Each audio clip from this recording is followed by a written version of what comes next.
దోష పరిహారం నిమిత్తం ఒక్కో దేవుడికి ఒక్కో ప్రత్యేకమైన రోజు ఉంటుంది. ఆ రోజు పూజిస్తే ప్రత్యేక ఫలితాలు లభిస్తాయని జ్యోతిష్య శాస్త్రం చెబుతోంది. అందుకే వారం, నక్షత్రం, తిథి ఇలా అనేక సమీకరణాలను పరిగణలోకి తీసుకొని పరిహారాన్ని తెలుపుతారు జ్యోతిష్య పండితులు. ప్రపంచం నలుమూల నుంచి భక్తులు వేల సంఖ్యలో తరలి వస్తూ ఉంటారు. వారాలు, వర్జాలతో సంబంధం లేకుండా స్వామివారిని కనులారా వీక్షిస్తూ ఉంటారు. అయితే ఆ 7 కొండల వాడిని ఏ రోజు దర్శిస్తే మంచిదో మీకు తెలుసా? వారంలో ఏ రోజు దర్శించుకుంటే ఎలాంటి ఫలితాలు లభిస్తాయి? శ్రీవారిని ఏ వారం దర్శిస్తే ప్రశాంతత, కుటుంబ సఖ్యత ప్రసాదిస్తాడు? ఆగమశాస్త్ర పండితులు చెప్పిన రహస్యం. వైకుంఠనాథుడు శ్రీ వెంకటేశ్వరునిగా తిరుమలలో వెలిశాడు. ఆ దేవదేవుడు కోరిన కోర్కెలు తీర్చే కోనేటి రాముడు. కలిపీడితమైన ఈ కలియుగంలో ధర్మం ఒక్క పాదంపై ఉన్న సమయంలో స్వామివారి పాదాలను ఆశ్రయించిన భక్తుల కొరకు శ్రీ శ్రీనివాసుడు భక్త గోవిందునుగా దర్శనమిస్తూ భక్తులను కలి ప్రభావం నుంచి కాపాడుతున్నాడు. నమ్మి భక్తితో వచ్చిన భక్తులకు అనుగ్రహం ప్రసాదించే ఆ భగవంతుని సోమవారం దర్శిస్తే అద్భుతమైన ఫలితాలుంటాయంటున్నారు పండితులు. ఇందుకు కారణం కూడా లేకపోలేదు. సోమవారానికి అధిపతి చంద్రుడు. లయకారుని అనుగ్రహంతో ఆయన శిరస్సుపై గంగాదేవి అనంతరం స్థానం సంపాదించాడు చంద్రుడు.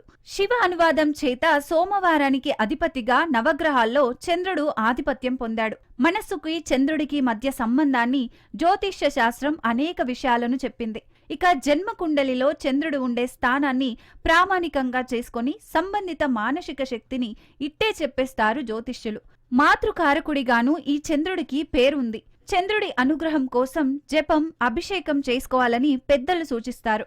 ఇక సోమవారం శ్రీ వెంకటేశ్వరుని దర్శిస్తే చంద్రుడి అనుగ్రహం నిండుగా లభ్యమవుతుందట.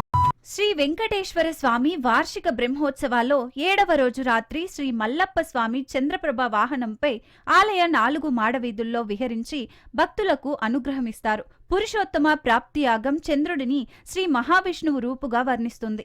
ఖగోళ శాస్త్రం చంద్రుని సమస్త జీవకోటికి సర్షకారునిగా పేర్కొంది. సాక్షాత్తు శ్రీకృష్ణ పరమాత్ముడు తనను తాను నక్షత్ర కూటమిలో చంద్రునిగా అభివర్ణిస్తాడు. అందుకే అంకురార్పణం కూడా సాయంత్రం వేళ చంద్రకాంతిలోనే జరుగుతుంది. చంద్రప్రభ వాహనంపై స్వామివారి దర్శనం మంచికి, ప్రశాంతతకు, ఆనందానికి సంకేతం.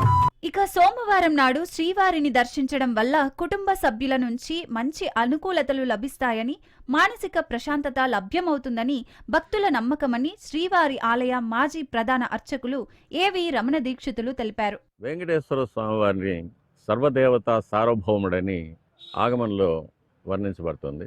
సుప్రభాత శ్లోకాల్లో కూడా సూర్యేందు భవమ బుధవాక్పతి కావ్యశౌరి అనే నవగ్రహాలు కూడా స్వామివారి యొక్క దివ్యమైన దర్శనార్థం బంగారు వాకిల్లో పొడిగాపులు పడి ఉన్నట్టు, స్వామివారిని దర్శించుకోవడం కోసం కాచుకున్నట్టు చెప్పబడి ఉంది. అటువంటి నవగ్రహాలకు అన్నిటికీ అధిపతి అయిన భగవంతుణ్ణి ఏ రోజు దర్శించుకుంటే ఆయన అనుగ్రహం వల్ల ఆ రోజు ఉన్న గ్రహం యొక్క అనుగ్రహం పూర్తిగా కలుగుతుందనేది భక్తుల యొక్క నమ్మకం. సోమవారం నాడు చంద్రుని అనుగ్రహం వల్ల కుటుంబంలోని స్త్రీమూర్తుల వల్ల, తల్లి వల్ల, భార్య వల్ల, కూతురు వల్ల, తోబుట్టువుల వల్ల సౌకర్యం కలుగుతుందని, మానసిక ప్రశాంతి కలుగుతుందని. ఎందుకంటే చంద్రమా మనసో జాతః అంటారు కాబట్టి.